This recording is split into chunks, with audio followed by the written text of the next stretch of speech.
लेकिन मोटे तौर पर जिस तबके के लिए बड़े ऐलान किए गए हैं 1,25,000 सरकारी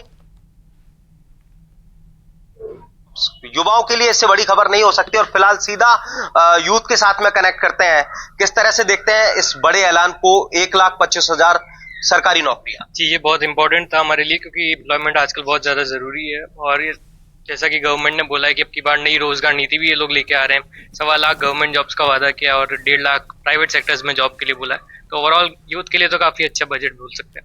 आप बताएं सर। इसमें राजस्थान का काफी बजट अच्छा रहा है। इलेक्ट्रिसिटी इन्होंने 100 यूनिट फ्री थी जो उसको 150 यूनिट पे कर दिया गया है। कोटा स्किल पे इन्होंने काम किया है और सोलर प्लांट पे काम किया है इन्होंने। और गर्ल्स बुजुर्गों के लिए काम किया है इन्होंने। बुजुर्गों पे ये काम किया है इन्होंने कि जो बुजुर्गों पे पेंशन की दर थी उसको 1150 से बढ़ाकर 1250 कर दिया गया। आप किस तरह से देखते हैं सर इस बजट को? ओवरऑल कोटा के पॉइंट ऑफ व्यू से भी कहा जाए तो कोटा को भी बहुत कुछ मिला। सर निश्चित रूप से कोटा को भी बहुत कुछ मिला है। कोटा के लिए बहुत सारी सौगातें दी गई है, जिसमें हम अगर मुख्य रूप से बात करें तो जो कोटा में बढ़ती आत्महत्याएं या डिप्रेशन था उसके लिए इन्होंने एक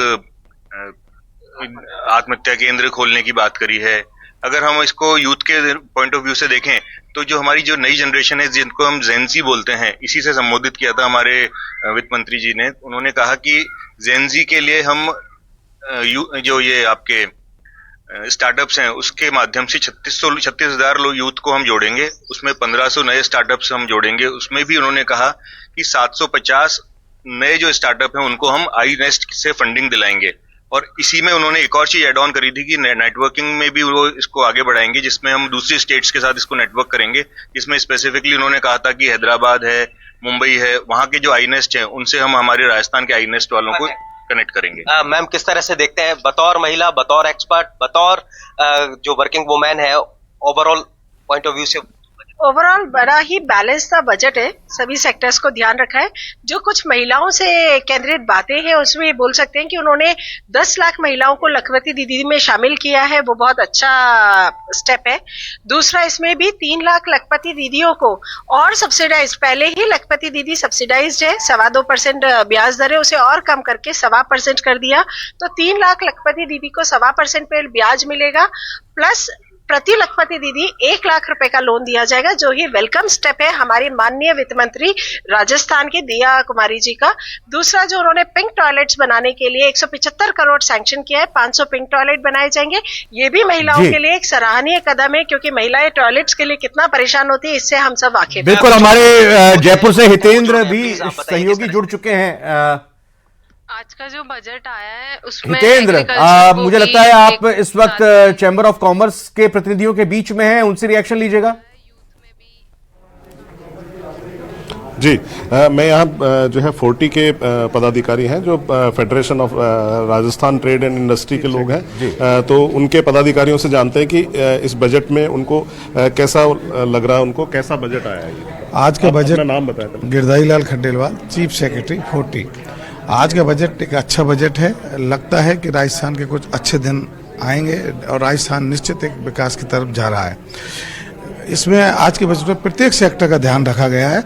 इसमें सबसे ज़्यादा जहां इन्होंने एमएनएसटी स्कीम और ये सारे जो व्यापारी वर्ग है उनको, व्यापारी वर्ग को भी काफ़ी राहत दी है, क्योंकि एमएनएसटी स्कीम में 50 लाख तक के सारे टैक्स और जितने भी आए उस सबको माफ़ किया है।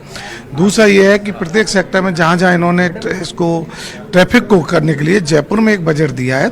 मेरा मानना ये था कि पूरे राजस्थान में ट्रैफिक की प्रॉब्लम है और सारी जगह का हमें इस पर ध्यान रखना चाहिए, क्योंकि बाहर से लोग आएंगे और जब वो लोग यहाँ आते हैं, राजस्थान की टूरिज्म के लिए बहुत बड़ा पॉइंट है और उससे सरकार की रेवेन्यू भी बढ़ती है। जी, आप बताएं, आपका नाम क्या है? चंदन अग्रवाल, अध्यक्ष Rajasthan automobile dealer association. Automobiles के लिए इसमें कुछ खास पॉलिसी लाई गई है, कैसे देखते हैं स्क्रैप पॉलिसी है? उसके अलावा भी राजस्थान गवर्नमेंट ने जो स्क्रैप पॉलिसी दी है वो बहुत ही सराहनीय कार्य है, जिसकी सबसे ज्यादा जरूरत भी थी। उसके अलावा जो पुराने वाहन जो नष्ट खड़े हैं लोगों के, उन पर जो टैक्स, उनका जो किसी का लोन है तो उसके ब्याज पर सभी चीज़ों की जो छूट दी है वो भी बहुत सराहनीय कार्य है। इसके अलावा जो कृषि के ऊपर 150 रुपये MSP गेहूं के अंदर एक्स्ट्रा दी है, वो भी किसानों के लिए बहुत फायदे का काम है। इसके अलावा 2 लाख घरों में जो पीने का पानी पाइपलाइन के द्वारा ये हर घर में पहुंचाएंगे, वो सबसे अच्छा। यहाँ इंडस्ट्रीज से जुड़े हुए लोगों ने भी स्वागत किया है। पानी की झीलों की नगरी उदयपुर का रुख करते हैं। कपिल श्रीमाली हमारे साथ है। कपिल, आप बताइएगा वहां पर लोगों से फर्स्ट रिएक्शन कैसा है इस बजट के बाद? बिल्कुल, देखिए हमारे साथ में हर वर्ग के लोग मौजूद हैं, उनसे बात करेंगे किस तरह का रिएक्शन। आप युवा उद्यमी हैं, क्या सोचते हैं इस बजट को?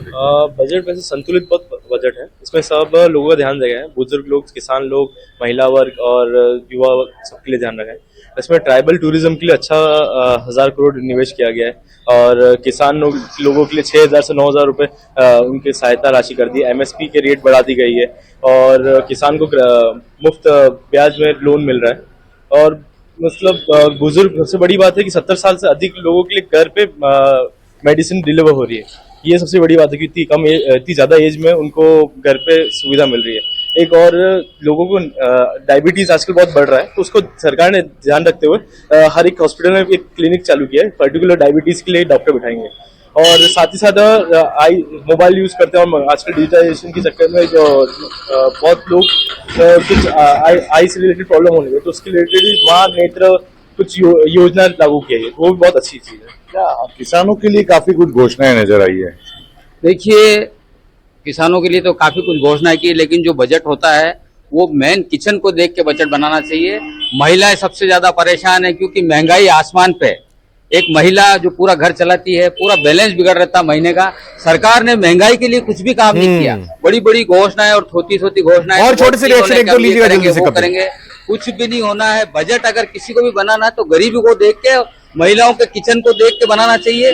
बेरोजगारी के लिए छोटे छोटे रिएक्शन आप बताइए, कैसे देख रहे हैं बजट में? युवाओं की बात करूंगा मैं कि जिस तरह से नौकरियां देने का वादा किया, खोखले वादे किए, उसकी बजाय इंफ्रास्ट्रक्चर को सुधारने के लिए इनको वादे करने चाहिए थे।